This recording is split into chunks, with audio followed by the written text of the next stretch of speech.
Alright everyone, welcome to the first podcast for Snomie.com. We have no idea what we're going to call this yet, but we're running with boards and brewskis and BS or something along those lines.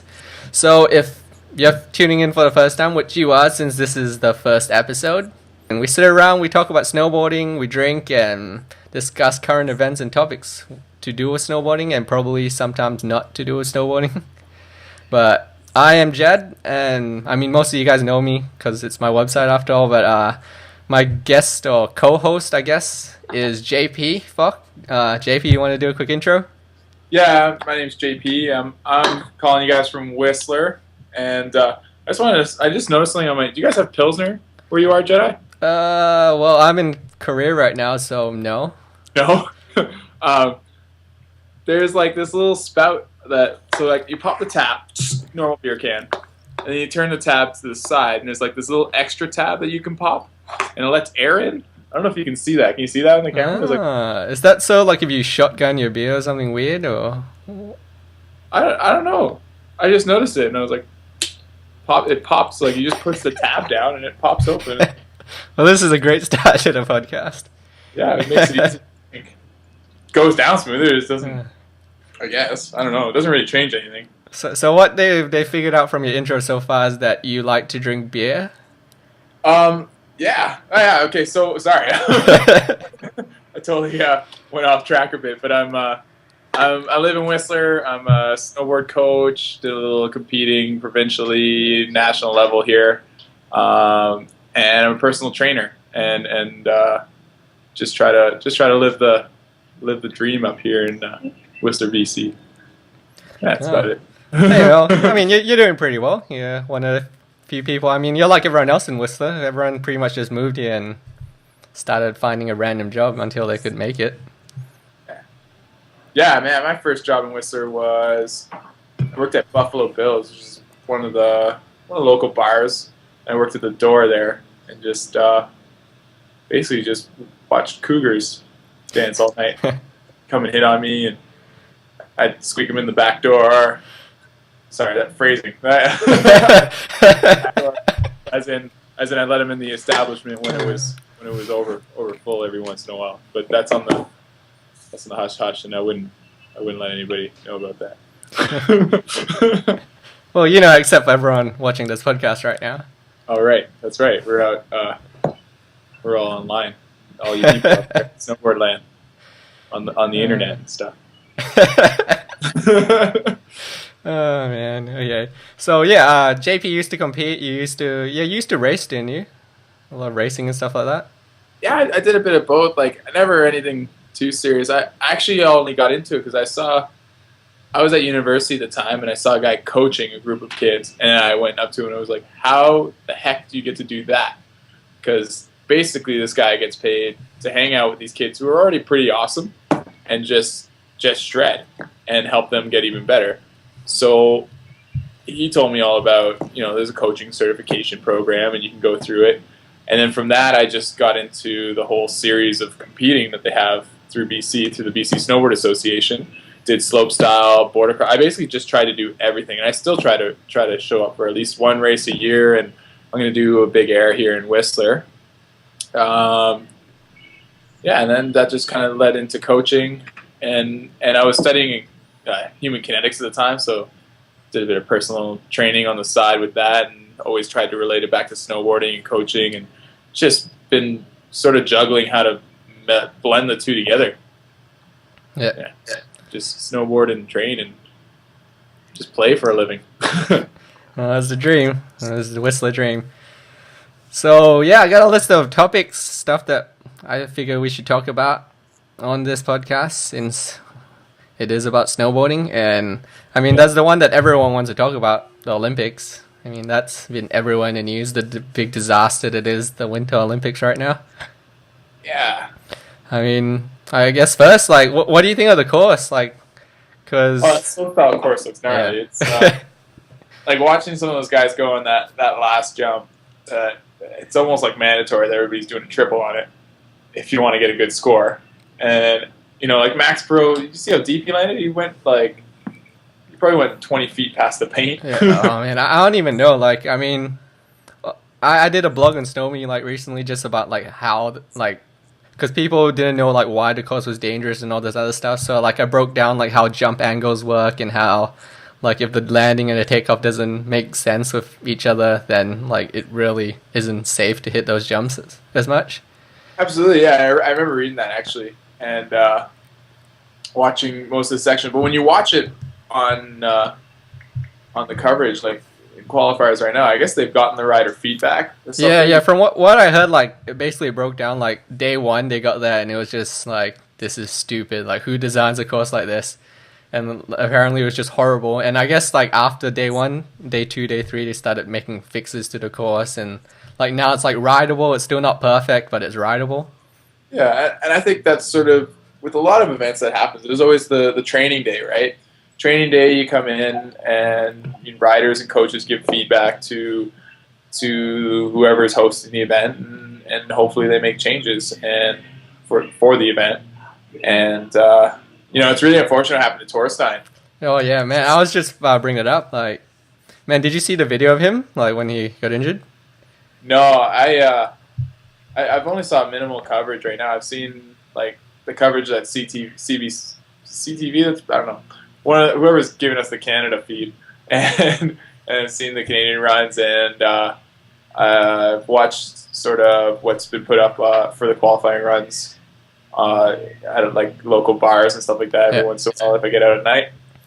Oh man, like the Torstein, like the footage was rough. Like the thing like I don't like about the course is they have this crazy drop in onto the rails, which is fine. Like usually you have like a steep drop in at the start of the slopestyle course, but like they have no setup area in between like the drop in and the rails. It's like you're going straight from like a kicky drop in straight onto the rails, and it looks like Torstein might have like got caught up by that, got a little bit too much speed, and got kicked a little bit, and just lost balance and like rib planted into the rails or whatever he did.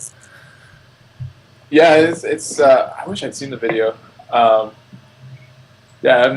just read the article that came out because that was pretty early. That was just training day. That was in practice. Oh yeah, that was really early. I'm not even sure how much they fixed the course at that point.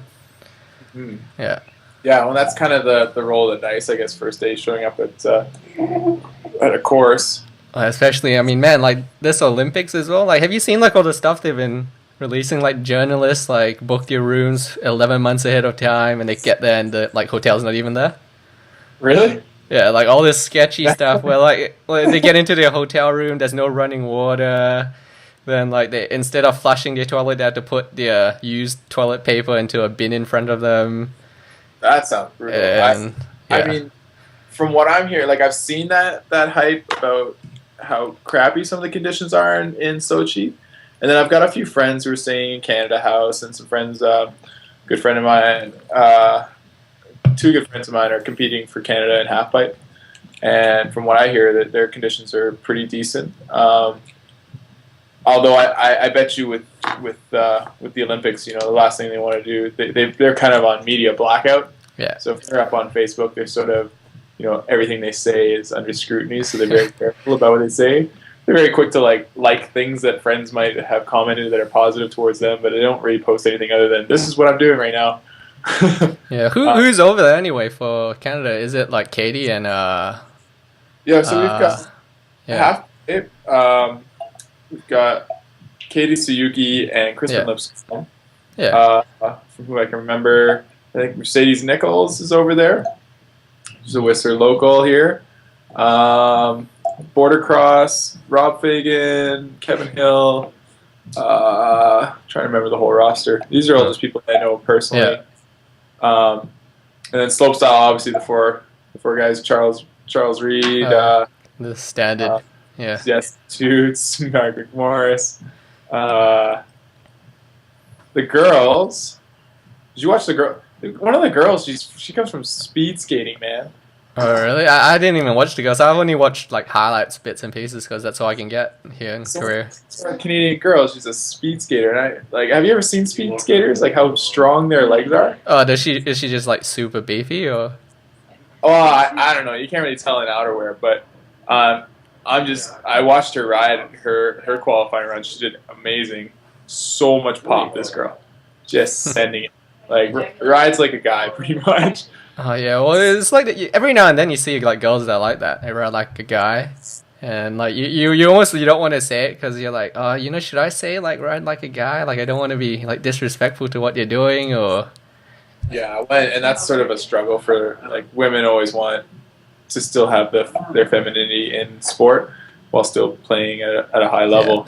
No, this definitely be impressive though. Some of the girls like the slopestyle runs, like they're definitely not going as big as the guys are, but they're definitely like it's gotten to a point where like in the past it used to be you'd watch like the slopestyle or whatever and you'd be like, it's not that super stylish or anything like that, and like looked a bit hucked. But nowadays like some of those girls spinning like really smooth like sevens.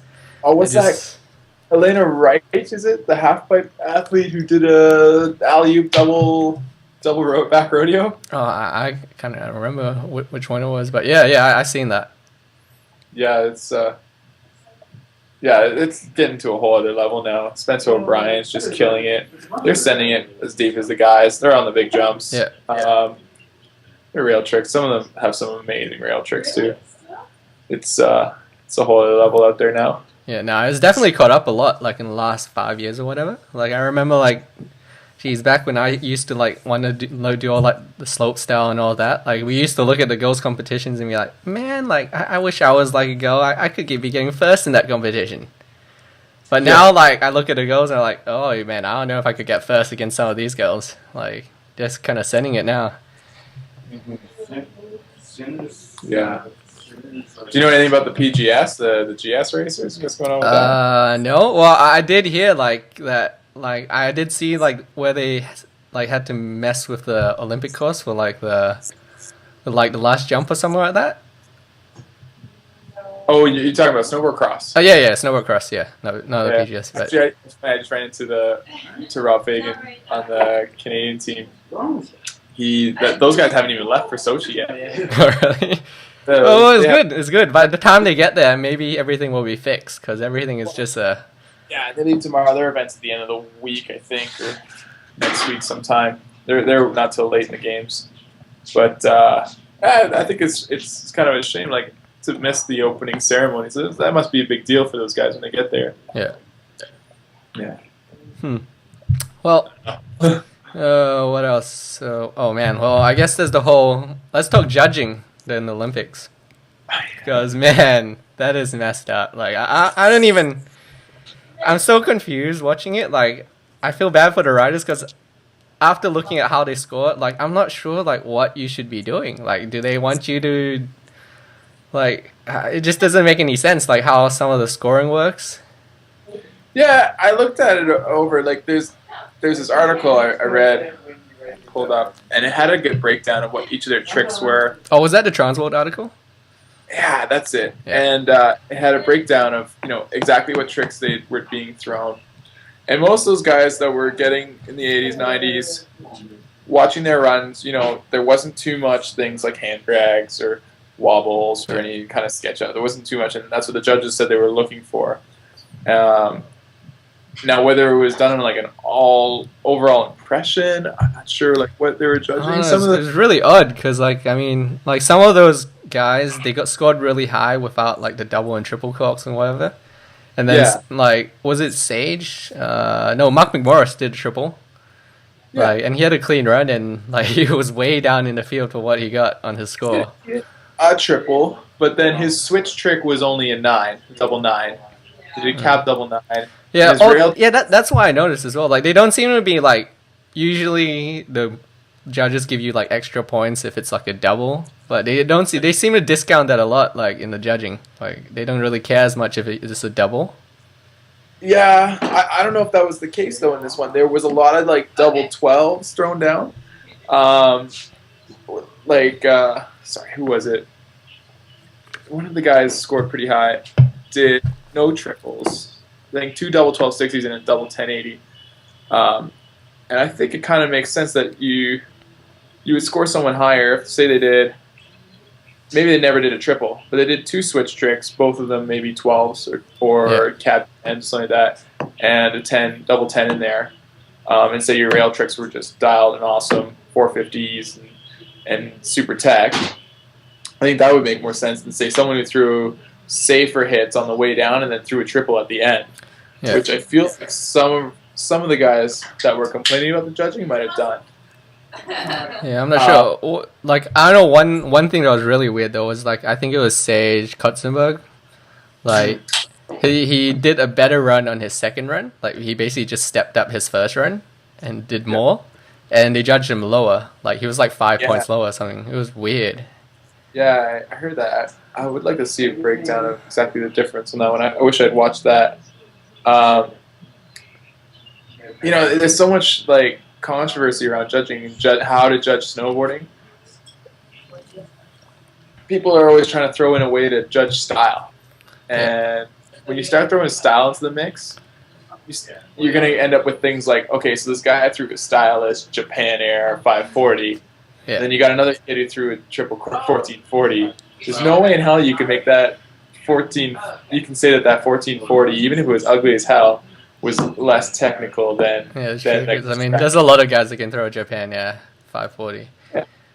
But just at the end of the day, it's the 1440 is a harder trick, and so you have to give the points to the guy who throws the bigger trick. Yeah, I don't know, man. It is weird looking at the scoring. But like, one thing I do find weird is like, apparently they're judging it on amplitude as well, which is like really stupid on the jumps. Like, I don't understand like judging amplitude. That makes a big thing in slopestyle, because landing in the pocket of the jump, past the paint, the last part of the landing shows that you're going big, and that's how those. That's could be what, because I took amplitude as if like maybe you were judging like the height of the jump, and I was like, that doesn't make any sense. We're talking about how deep you go. I could see you giving an extra point or two if like you went super deep on the trick. And Max Pro, his triple at the end was so fucking deep, so deep, and I think that's maybe what sold his run more than anybody else. Is like, he threw the smooth triple. He probably could have fit in another cork in there. He could have done a quad. The amount of time he had time. Yeah, it is a big hit, that last hit. Like, it's huge. Oh man! And if you have enough time to fully, like, he opened up almost starfish to land, to put it down. Now, what I want to see is him throw in like a Japan grab in the middle of that triple. I'll give him points for that. That'd be sweet. Yeah, or like a Haldor like lobster flip or whatever that thing he does is. Man, these names, like, you almost want to like make up a trick so that you can call it whatever name you want to call it.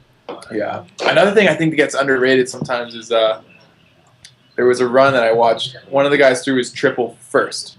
He threw a 1440 on the first jump and not the last jump, which is the bigger jump, which I think should technically, as difficulty scoring, that is harder than throwing it at the end on the bigger jump, because you have to not only nail that triple cork on a smaller jump, then if you screw that up, you screw up you risk the whole line, right? Yeah.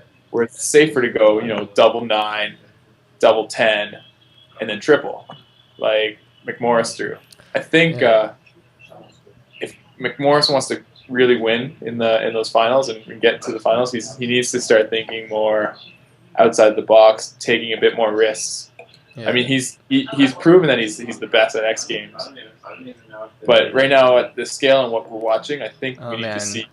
Yeah, the field is so stacked in slopestyle. Like, you don't even know who's gonna win, because everyone's got triples, and like it's probably the closest competition like we've seen in a long time. Like, just everyone's on the same level almost.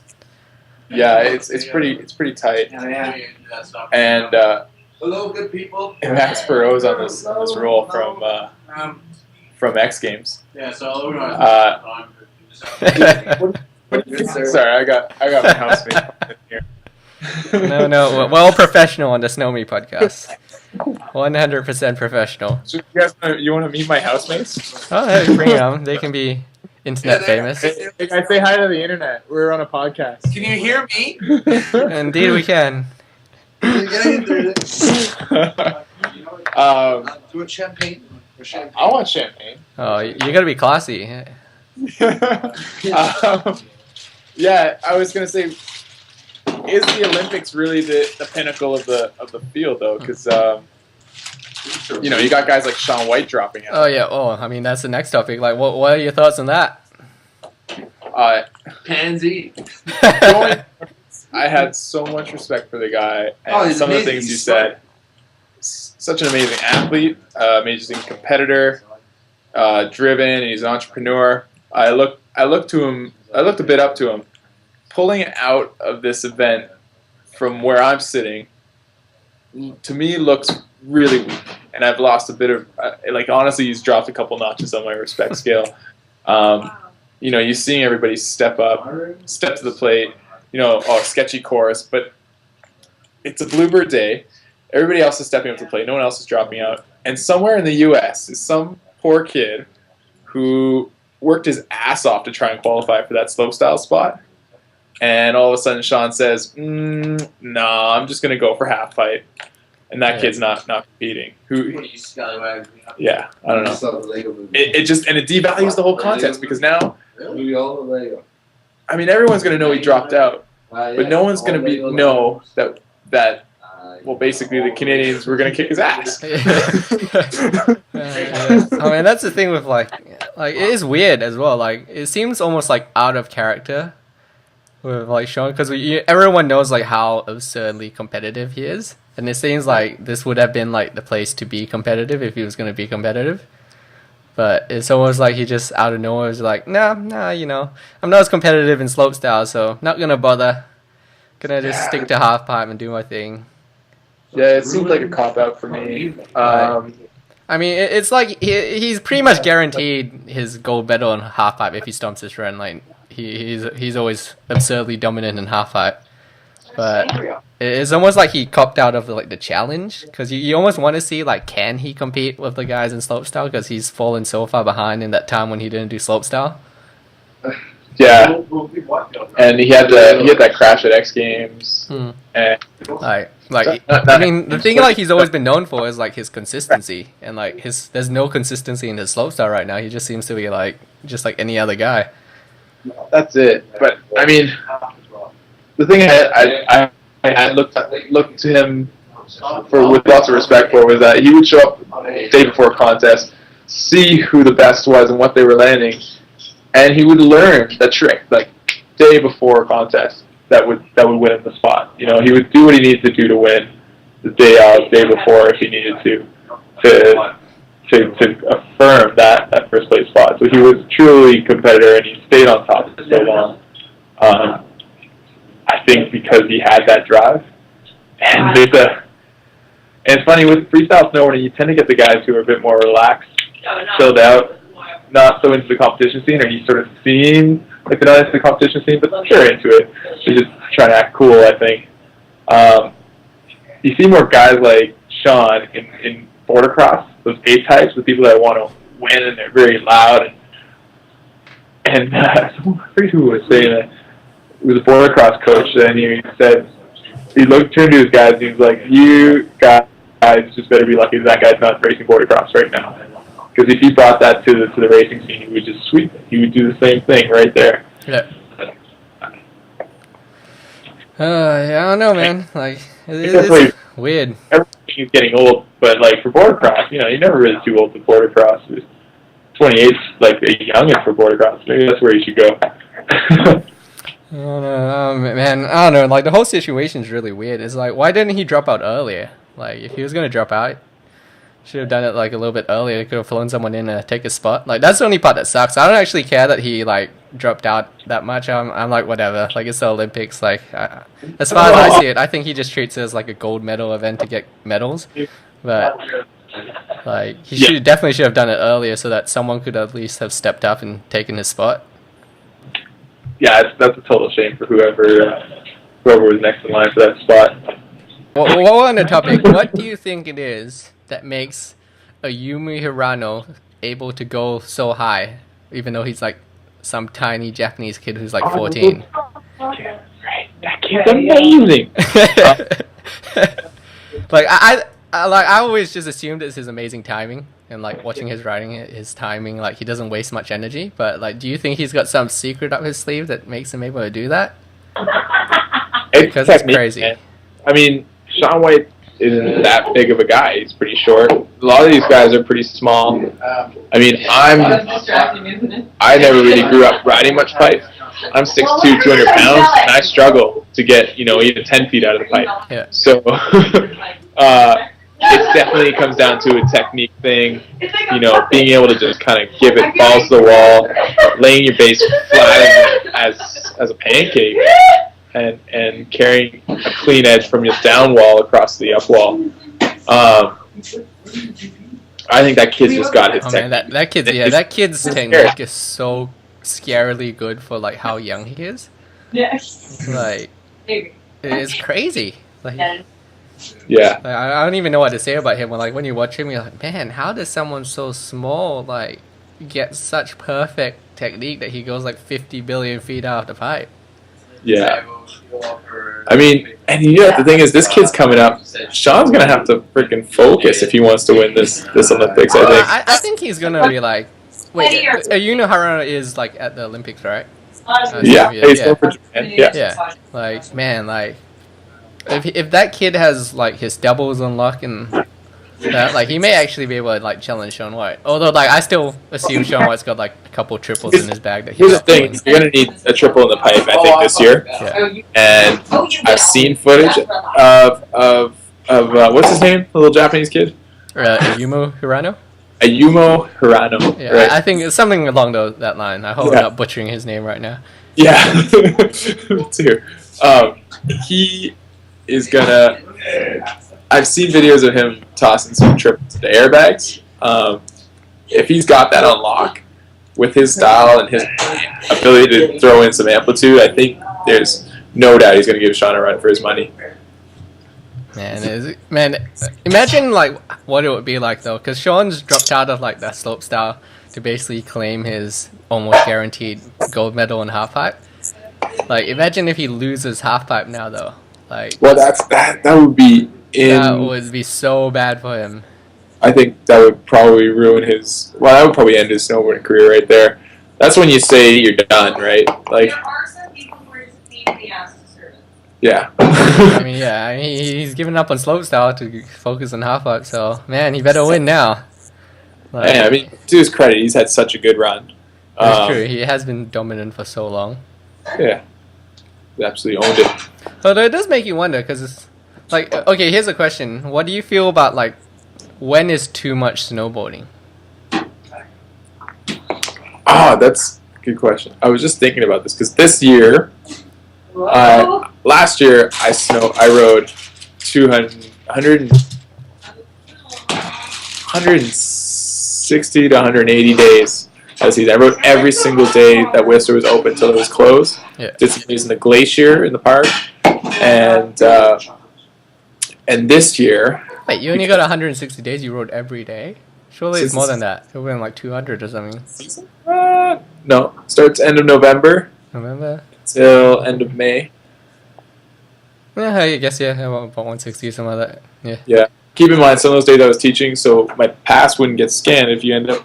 Sometimes you get kids on, magic carpet. Like I said, no matter what, you're gonna end up teaching some beginners every once in a while. Your pass doesn't get scanned. And I don't really count those days of snowboarding, anyways. No, whoa! I have housemates that will attest that as long as you go up in a gondola and a lift and you come down, that counts as a day. I don't know if a magic carpet day. I guess as long as you strap it to your feet. Well, I know, like, last season I had a housemate who concussed himself. Like, he knocked himself out in, like, the black park. And he purposely got dressed, went up that day, like, completely concussed the next day. Couldn't even, like, walk straight. And Just scanned his pass just for the sake of not missing a day. Oh, man. What I was getting at is this year I'm working, like, Monday to Friday. I'm working in the gym. I've got lots of clients. And then I'm coaching on the weekends. I'm working 7 days a week. And yet my riding right now is better than it's ever been.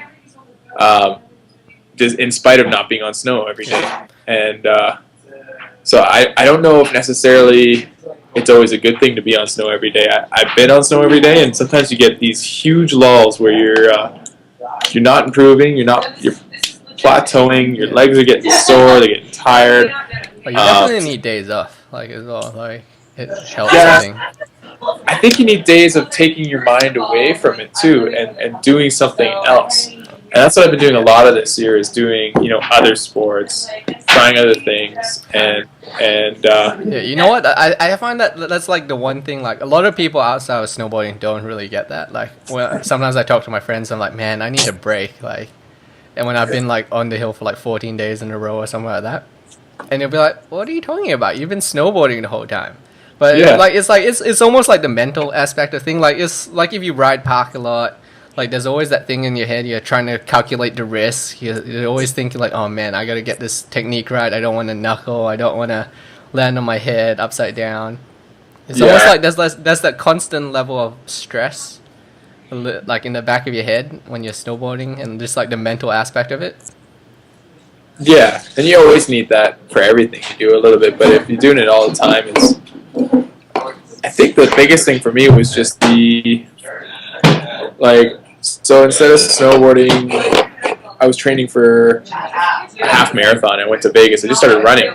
Yeah. Oh. On that topic, are you still doing like your longest run of the day? I know you like for a while you were doing like the longest run of your life every week or something like that.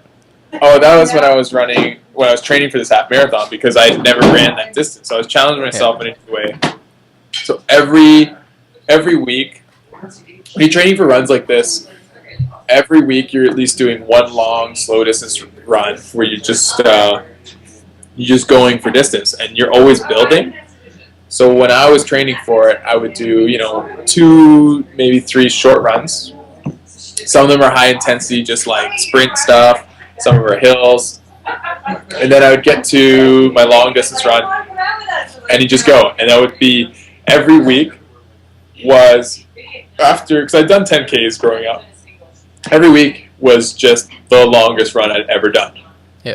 Until I went and did my half marathon. I actually did over a half marathon before I got there, and then ran it in Vegas. And I've actually not been running as avidly now because it's winter time, and so I'm doing more things like, I'm doing more snowboarding. I'm actually training for a Fondo, a bike race in Utah. Yeah. Yeah. Yeah, just to take clients too. So it's another thing that's different. I think you need to move your body in different ways to kind of make it move more efficiently in the way you want it to. Yeah. And that's the thing. Have you noticed a lot of snowboarders, like pros or people who have grown up snowboarding, they have a hunch, like in like their back, they're like kind of like that, because like that's like the relaxed position you're in the whole time when you're snowboarding. Man, I could go on about every sport and everything that is bad about every sport that it does to your body, because people will only do their sport and think that's all they're going to do, and that's all they need to stay healthy. But what happens with most sports is that the athletic position in any sport is usually a flex position. So you're rounded at the shoulders, you're shortened at the hip flexors, so you're bending your hips, your knees. Yeah. And what that does, that perpetuates those muscles to stay short. And so they stay tight, and then what happens, like tight hip flexors mean you're not using your glutes quite as effectively, so you lose power, you lose strength. When you're rounded at the shoulders, your spine doesn't rotate quite as effectively. So you're looking at these guys that only snowboard. And this happened to me, actually. I had trouble just spinning backside because my spine got so tight that I couldn't look left. I couldn't turn my shoulders enough to actually fully control my backside spins. And everything was locked, and you lose style. And the guys that you watch that have style have good mobility, so that obviously they're doing something that's keeping them active. A lot of guys do yoga. Yeah. If you follow, thank you. My housemates just dropped me off a beer. It's a nice house, eh? It's twist off. Evil man. The evil man's drinking. Yeah, if you're not moving with those fun, Travis Rice follows Daily Mobility WOD. It's this guy named Kelly Starrett, and Travis is huge on this stuff. Like, Travis is always pushing the envelope, and he trains hard, like a motherfucker. And I think the guys at the high end, they've realized this, that you need to be able to move your body. If all you do is snowboard, and it's like this for any sport. all you do is train the skill. You're unbalanced. You're not balanced. You need to train your body to move efficiently before you train the skill. Otherwise, you won't learn the skill. Yeah. Well, it's interesting because I mean, like a lot of like competitive snowboarders actually they take some time off. I've noticed that. Like, there's certainly the ones that like snowboard all year round, but a lot of them take time off to do other stuff, like refresh their mind, refresh your body, do a bit of variety. I think what's funny for those guys is they're on snow less than you think. Yeah. Shaun White. Oh man, like that guy. Yeah, I think like people don't realize how little time Shaun White spends on snow.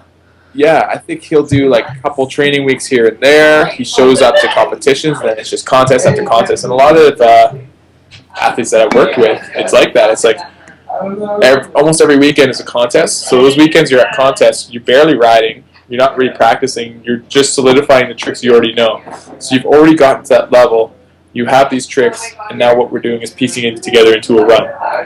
So yes, you need to get on snow, get lots of time to develop that level, but then these guys are on snow so much, or have been on snow so much, that it's not going to benefit them. What they need to do is more tactical, more physical based training. Man, you know, like have you read the book by that American gymnast? Like she was like super young, and she won like gold, and then she injured herself, and then like came back from injury. I can't remember what her name is, but she's pretty young. I think even now she's probably maybe only like 20 or something like that. No, what was her name? I can't even remember what her name is, but yeah, no, she basically like dominated until her injury. She basically just dominated, and like her coach had this thing where he basically forced her like, no, you're not allowed to train all day. You're not allowed to train as much as everyone else. Like he basically forced her like, no, you got this training schedule, you do this, but then after that, you go do your own thing, and you like don't train during that time. So she actually trained less than the other athletes, but she says like it gave her the edge because like when she was training, she was more sharp and like she got to be more balanced, and that helped her competitively. I think that's it. Yeah, at a certain level, it's not going to benefit you. I mean, Shaun White, like I said, shows up the day before a contest, learns a trick. You get to a certain level where it's not going to take you a whole week to learn a trick. You're going to figure out how to piece it together and add an extra 180. It doesn't get that hard. Yeah. What's hard is just being that level of consistency, performance. So you need to practice it quite often, but also just maintaining your body and your state of mind so that you're always in peak level of performance, never getting fatigued. If you're out there all the time, you're gonna either wear out your body or your mind, basically. Man, you know that's one of the interesting things I noticed. Like, there's always like two types of pros I've noticed. There's the pros that like they're more of the party scene. Like they pretty much just go from party to party, and they just snowboard, and then they go party again. And there's the pros that like are more like competitive, like serious training wise about it. Mm-hmm. Yeah, for sure. But yeah, I mean, there's always that balance, you know. Like you gotta balance things out, and because man, like I remember like. I think it was like my first season, like man, when I did my ACL, like I wasn't going to the gym, like I was just kind of like winging it, going snowboarding like an insane amount pretty much every day, and then my ACL gave out because I wasn't strong enough to take some impacts, and like I always tell people like that's the injury was good for me, because like if that didn't happen, I may not have ever started going to the gym and working out and like taking it more seriously, like my health. But, it's you got to do it. And I think that's part of the marketing strategy that snowboarding was going a long time, was that they're trying to show these guys like, oh, they just party, they just have fun. Some of these guys take it really seriously, and the ones with the longest careers, like I said, Travis Rice, man, that guy, I know he trains hard. He's posting up stuff about mobility all the time. Jeremy Jones, these guys are. I mean, when you make a living with your body, and I mean that in in a sense as an athlete. When you make your living moving your what body. other ways are you talking about, JP? Yeah, phrasing. When you make your living moving your body, you learn that you need to treat it right. And these guys, I mean, if you're going to be a professional at something, you gotta do it like a professional. So they train. I mean, the thing with snowboarding as well is like it's a harsh sport on like your body as far as like all the impacts you take and the falls and all that. Like everyone's got an expiry date on how long they can snowboard until their body just is gonna be like, nah, you can't do this anymore. So Yeah, I want to disprove that, and I think to like Crispin Lipscomb was going to the Olympics for half pipe. He's 34. He says he's riding, and I've watched him. From what he says, I can't attest to it because I haven't really seen him ride since I've known him like 3 years, but he's riding better than he ever has. You know, he's got a 1440, just a regular 14. Because I remember he killed it before like he took that break. Like he killed it. He was very like, I think he won the Europe Open like one time. Like yeah, well, the contest. Yeah, he was really good. He's crazy good, man, and so is his athlete Katie slash coach Fleet. That's what they've been calling each other. Katie trains an insane amount though. Like I've seen her in like the gym. Like when I was down in New Zealand, like every season that I'm in New Zealand, I'll see Katie in the gym working away.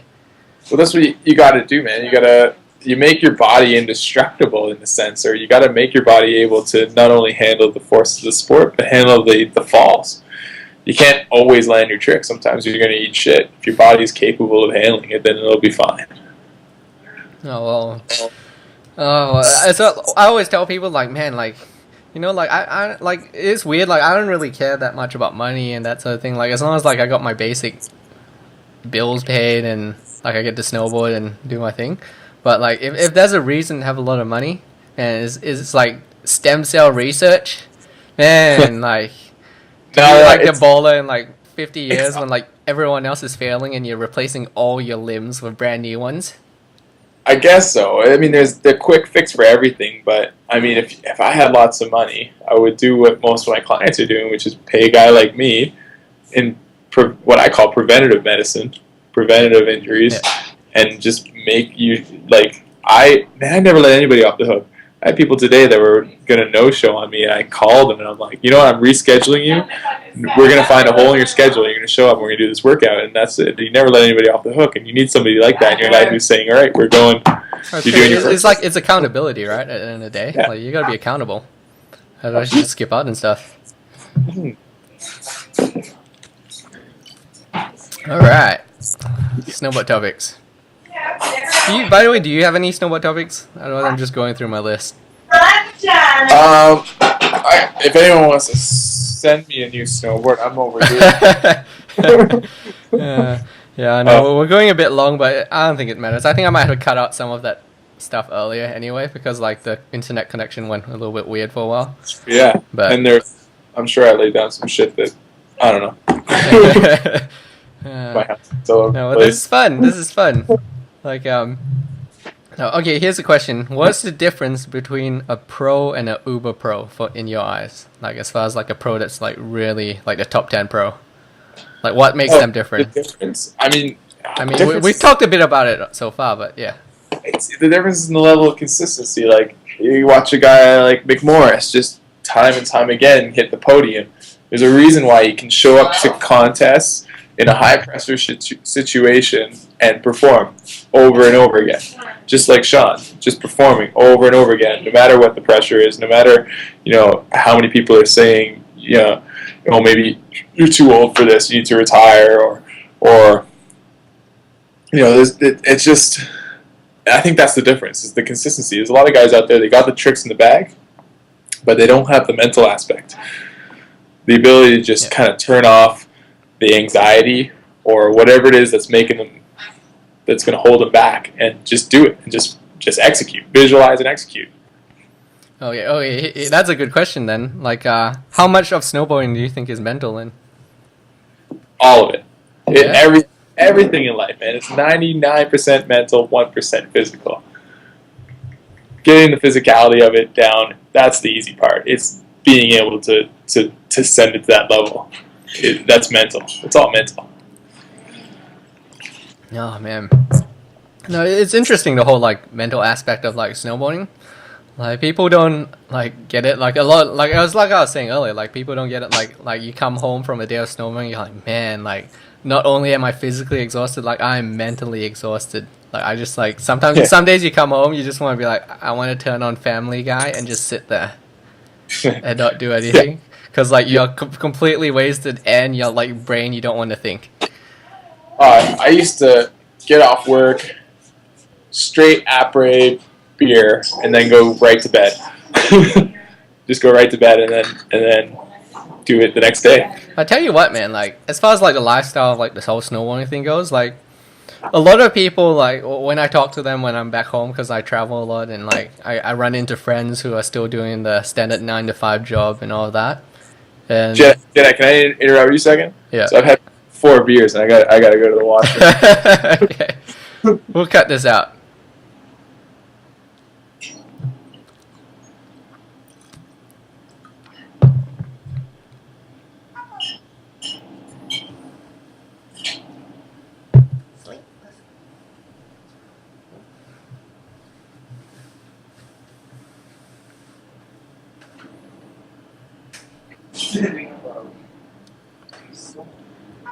You're welcome.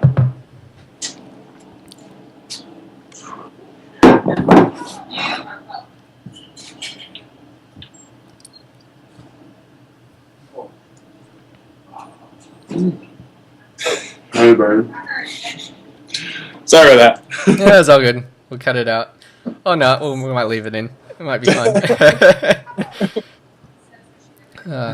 Now, what was I saying? Talk about the lifestyle. Oh yeah, I mean like the whole lifestyle. Like when I talk to those guys, like, man, what do you want to do when you retire?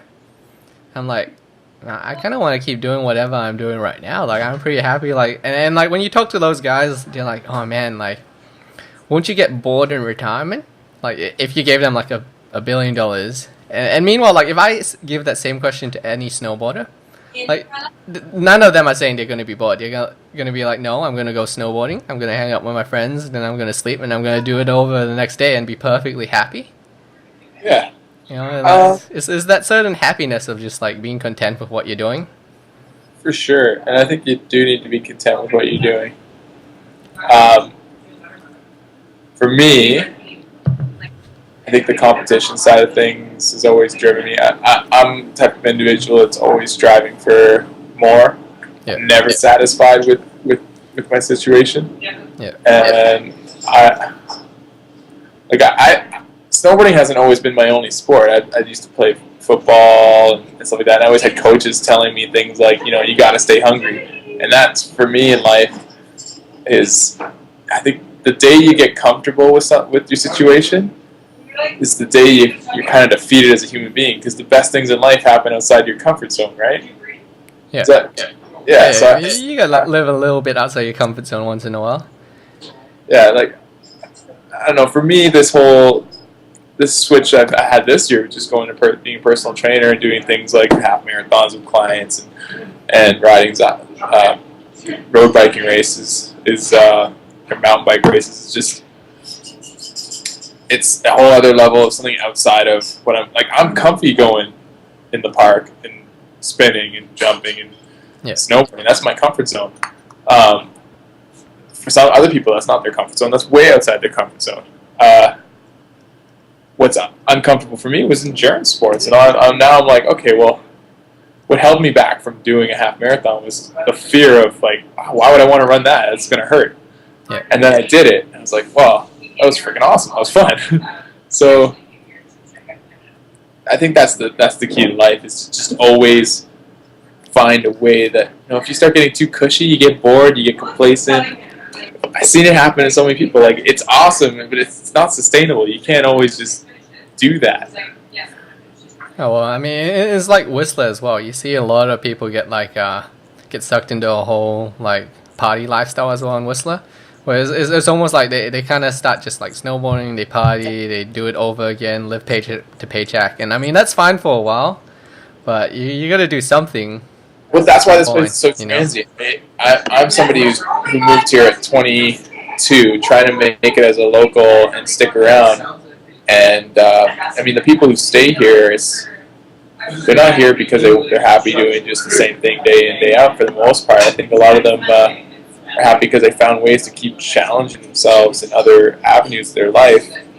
The ones who come here and leave are often, they leave for the reason that you're describing there, is that you do the same thing day in, day out. It's going to get boring. It's going to get too comfortable. Yeah. Well, I guess I'll be in Whistler next week, so we won't have to Skype as much. Or we can Skype in the same room, which would be I guess so. odd, Or just on the same computer. Then we can sit next to each other. Yeah. Anyway, yeah. Well, I mean, we'll be doing this regularly. It's just guys talking about snowboarding, drinking beer, and talking snowboard. So, Yeah. hope you guys enjoyed it, and we'll catch you guys in the next episode. Yeah. Keep standing sideways.